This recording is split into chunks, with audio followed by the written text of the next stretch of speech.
নমস্কার বন্ধুরা, সুজাতাস কিচেনে আপনাদের সবাইকে স্বাগত। তো আজকে আবার একটা নতুন রেসিপি নিয়ে এসেছি, সেটা হচ্ছে আলু দিয়ে মাছের ডিমের রেসিপি। তো আজকে এই আলু দিয়ে মাছের ডিমটা আমি কিভাবে বানাবো চলুন একবার দেখিয়ে দিই। মাছের ডিমের এই রেসিপিটা বানানোর জন্য এখানে নিয়েছি হাফ কিলো রুই মাছের ডিম, ভালো করে ধুয়ে রাখা আছে। এভাবে ছোট ছোট টুকরো টুকরো করে কেটে রাখা আলুটাকে ভালো করে ধুয়ে জলে ভিজিয়ে রেখেছি। আর নিয়েছি 3টে কুচনো পেঁয়াজ, আর আছে এখানে ছোটা কাঁচা লঙ্কা। প্রথমে কড়াই বসিয়ে কড়াইয়ের মধ্যে অল্প করে সর্ষের তেল গরম হতে দিয়েছি। এবার এখানে কেটে রাখা পেঁয়াজ আর কাঁচা লঙ্কা কুচি সেটা দিয়ে দেব। তেলটাও গরম হয়ে গেছে।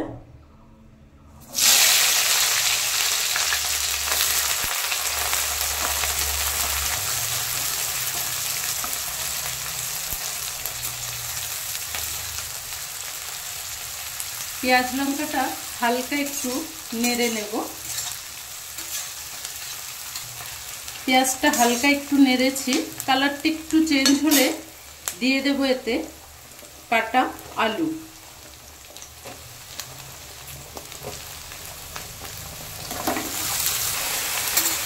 পেঁয়াজ কাঁচা লঙ্কার সাথে আলুটাকে ভালো করে একটু ভাজতে হবে।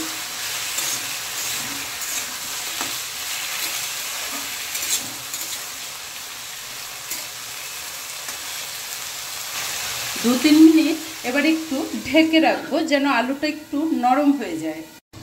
2-3 মিনিট ঢেকে রেখেছিলাম। আলুটা একটু নরম হয়ে এসছে। এবার এতে দিয়ে দেব 1 চামচ আদা আর কাঁচা লঙ্কা বাটা।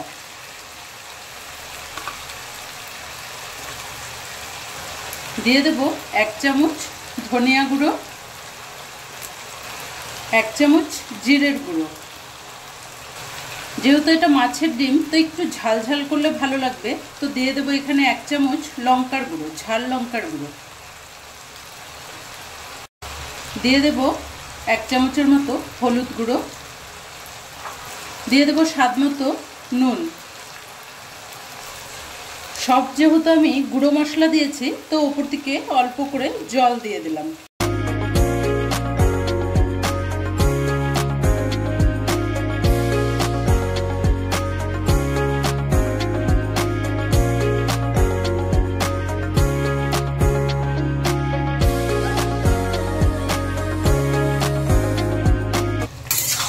মশলাটা আলুর সাথে ভালো করে মিশিয়ে দিয়ে এবার আবার কিছুক্ষণ ঢেকে রাখবো যেন আলুটা ভালো করে আর একটু সেদ্ধ হয়ে যায়। আলুটা মশলার সাথে কিছুক্ষণ কষতে দিয়েছি।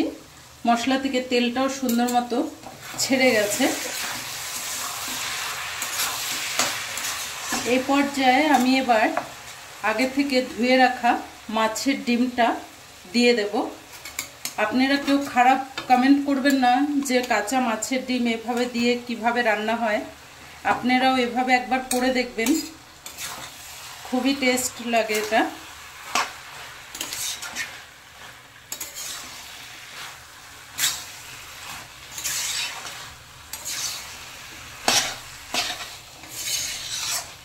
মাছের ডিমটা দেওয়ার পরে এবার আরও অনেকক্ষণ কষাতে হবে এটা। এবার ঢেকে ঢেকে আবার 2-4 মিনিট করে করে ঢেকে রাখবো আর কষাবো।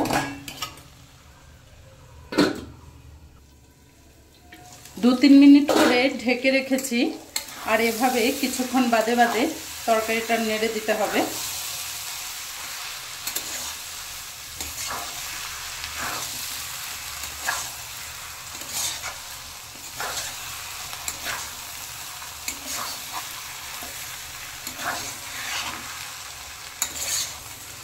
মাছের ডিম আর আলু ভালো করে একসাথে ঢেকে ঢেকে নেড়ে নেড়ে 2-4 মিনিট বাদে বাদে ভালো করে নেড়েছি। তো এটা ভালো করে কষে গেছে। তো এবার আমি এতে অল্প করে জল দিয়ে দেব। দিয়েছি এখানে গরম জল।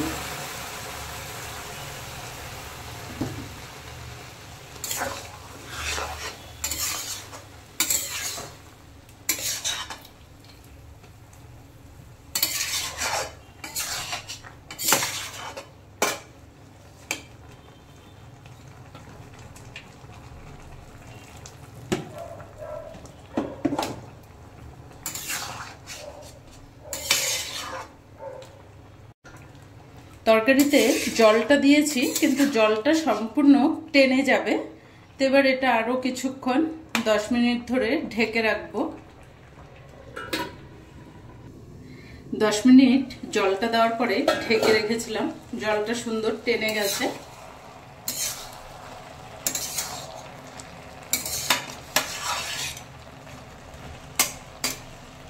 আলুগুলো সুসেদ্ধ হয়ে গেছে সুন্দর মতো। এবার দিয়ে দেব এতে বেশ খানিকটা ধনেপাতা। এই ধনেপাতাটা দিলে তরকারির ফ্লেভারটা খুব সুন্দর হবে, খেতেও খুব ভালো লাগবে।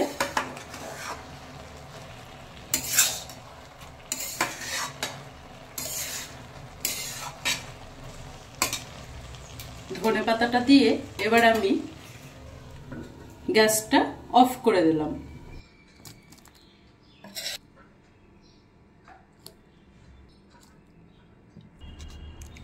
তো আজকের এই মাছের ডিমের তরকারিটা আপনাদের কেমন লাগলো কমেন্ট করে জানাবেন।